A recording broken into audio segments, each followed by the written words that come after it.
Welcome to the dark corners of reality, where the things that linger in the shadows are far worse than the ones in your nightmares. You've stumbled upon these stories, and now the nightmare isn't just a tale, it's something that's following you. You can feel it, can't you? That unsettling chill crawling down your spine? That's no coincidence. You've just invited something into your life. Before we begin, make sure you subscribe to this channel. You don't want to miss what's coming next. Story 1. The Whispering Trees. It was a typical autumn evening when Jessica and her friends decided to go to the park for a night walk. The sun had long since set, and the park was eerily quiet, save for the rustling of the wind in the trees. The light from the street lamps cast long, distorted shadows across the path as they ventured deeper into the park. The air grew colder, heavier, as if the world was holding its breath. They passed by the old oak tree, an ancient tree that had always made Jessica feel uneasy. But tonight there was something more to it. A faint whisper, barely audible at first, tickled her ears. Her friends laughed it off, blaming the wind. But the whispers grew louder, more insistent. "Jessica, come closer." She froze. The voice was unmistakable. It was her mother's voice, soft, soothing, calling her name. Her friends had stopped laughing, noticing the sudden change in the atmosphere. Jessica hesitated, but the voice pulled her in. She stepped forward, walking toward the tree. As her hand reached out to touch its gnarled bark, the world around her seemed to go silent. The air was thick, suffocating. Her breath caught in her throat as she felt a hand, cold, clammy, grip her wrist. She turned in horror, but there was no one there. Just shadows, twisting and shifting like they were alive. The voice didn't stop. It grew louder, now joined by countless other voices, all calling her name. "You belong to us."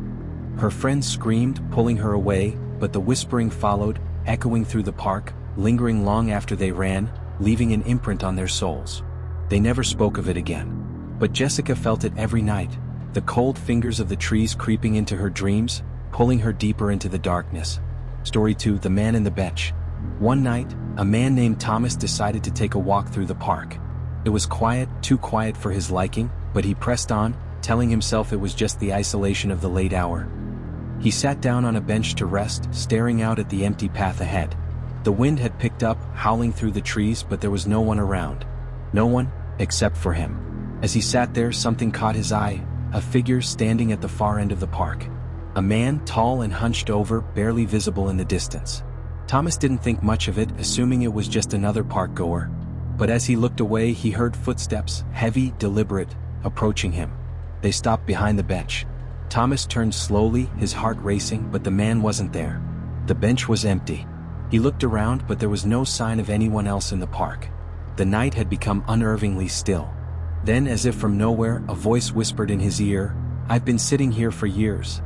He spun around, but there was nothing. The park was empty, silent. But the voice, it wasn't gone. It was in his mind now, following him, stalking him. As Thomas rushed to leave, he glanced back one last time. There on the bench was the man, his eyes wide, locked onto Thomas with a gaze so cold it pierced through his soul. And then the voice came again. "I'll be here waiting for you." Thomas never returned to that park again. But the voice still followed him, haunting his every step. No matter where he went, he could feel those cold eyes on him, and no matter how fast he ran, the bench was always just ahead, waiting. Story 3. The Park That Wasn't There. Mark and his girlfriend, Amy, were looking for something new to do. They had heard whispers about a secret park, an abandoned one that no one had dared to visit for years. Intrigued by the challenge, they decided to explore it one evening. They followed the directions, winding through narrow streets until they found an overgrown path that led into the woods. It felt off from the start. The trees towered over them, blocking out the sky, and the sounds of the city faded into nothing.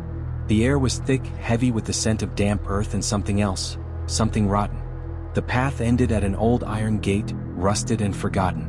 But when they pushed it open, the gate creaked loudly as though protesting their intrusion. Inside was a desolate park, overrun with weeds. The playground equipment was rusted and broken, and the swings swayed gently, though there was no wind. But there was something else. Something more sinister.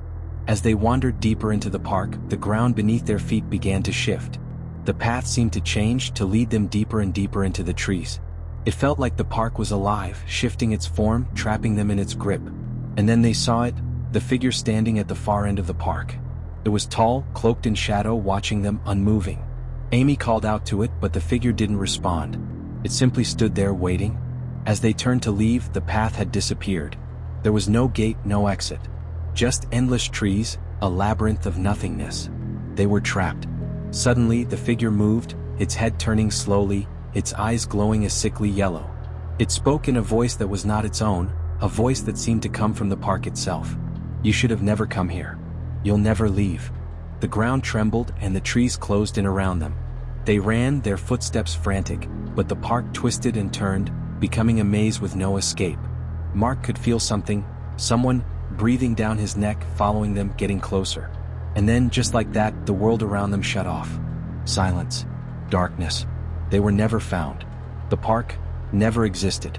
Not on any map. But the whispers? They followed. If you're still listening, subscribe now because the terror doesn't stop here. Something is waiting for you. And it's already here.